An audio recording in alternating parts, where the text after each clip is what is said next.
for people, and I got to take my family on safari, and see the big animals, and all of that happened because of my job, and I think that's part of my favorite thing. And meeting people, I'm continually getting to meet and work with really fascinating, interesting people, and I feel very blessed to have those people in my life. And yeah, I think those are the things I like the best about it. Thank you for your question. That's a great question. Let's give her a round of applause. Good question. That was my daughter. Hey. Gotta love her, mate. Anyway, what I was going to ask is my son in the green Hornet outfit. He was the one who asked the question, what's Chris Pine like to work with? He's a bit of a naughty boy over here a little while ago doing some movie. I wonder what he's like. He was actually. He got arrested for a DUI. Yeah. So I texted him, "Nice one, Chris Pint."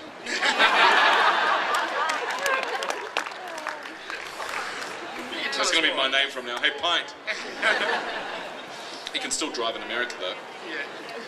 And the second thing that I was going to ask is, it's big shoes to fill, Dr. McQueen, judging from the original series.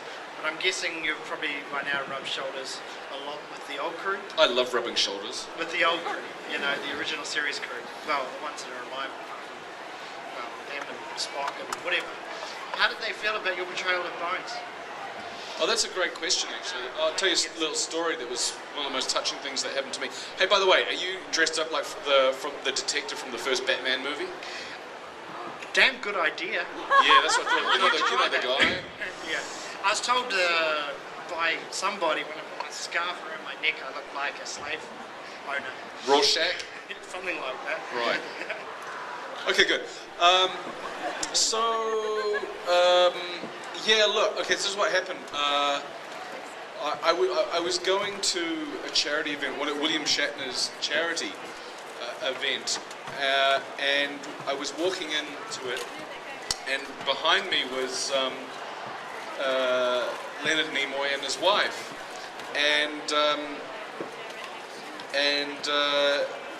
his wife says, "Hey, Karl," and I turn around and she goes, come here. And so we're walking along together into this event, and she goes, "I just want you to know that when Leonard was watching you at the premiere the other night on the screen, that he was moved to tears."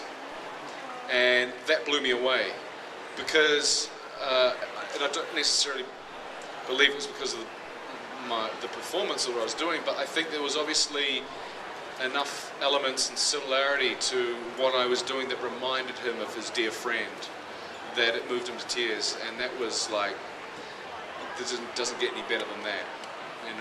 That to me knows that's how I knew that I sort of hit the mark in that movie. And I feel so blessed to have gotten to work with and gotten to know him a little bit.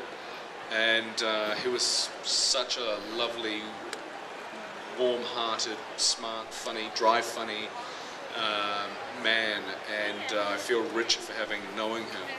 A funny thing, actually, watching the very first day that he came on set on the original Star Trek movie that we shot in the original, so the Star Trek movie that JJ shot, and first time he had donned the ears in 17 years, and he does the first take, and JJ's over the monitor and he's watching the take. And then the take finishes, and then he goes up and he goes to give Leonard Nimoy direction, and he literally did this. He looks up at Leonard Nimoy.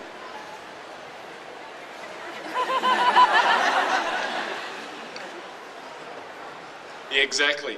I saw him get halfway over there and suddenly realised, oh my God, I'm going to go and give Spock direction. How can I give direction to the guy who knows more about this character than anything? And because I asked him about it, and he said that's exactly what had happened. It was the funniest thing. We're all very, very saddened, and we feel a great loss. I'm speaking for the cast, my castmates, and for JJ and those guys. That he was such a wonderful man, and our lives are so much richer for having worked with and getting to know him. we've probably got time for one more question, so no pressure. Frozen? Yeah? Frozen. Is it cold in here? No, you're a cosplay. Is it Frozen? No, it's Princess Kenny from South Park. From what? South Park. South Park. I was so close. Recently I came into possession of a movie from the year 2000 called The Price of Milk. Very strange movie. What was it like working on that one? Yeah, Price of Milk. It was a great film to work on, actually. We had no script for that. Well, the director would actually write the script during the week, and then we would turn up on like a Thursday or a Friday and shoot till Sunday, and we would get the pages on the day. And that's not normally how I like to work. What I did at that time, like to really sort of think about what I was doing, and so to kind of contract that process was a challenge for me, but it was valuable because it taught me to work on my feet, to think on my feet. That was the film that Peter Jackson saw, and based on that offered me the role of Éomer in Lord of the Rings, because Peter was good friends with Harry Sinclair, the director, and Harry took a rough cut of The Price of Milk down to show Peter. So it was wonderful for me in that regard. But yeah, it was a great experience. I had to swim naked in a vat of milk. I couldn't eat ice cream or any milk products for a long time. And I smelt really badly after that too. Milk. I wouldn't recommend swimming in it. Or doing anything else in it, for that matter. But yeah, some of the humour in that, I think, was in line with some of the Flight of the Conchords kind of that dry humour, and it's a very similar kind of vein. I love those guys, what they've accomplished. Funnily enough, I'll tell you a story. I was in Los Angeles once, walking into a doctor's office to get a medical for a film that I was doing. And I came out and I hear this, "Hey, Karl."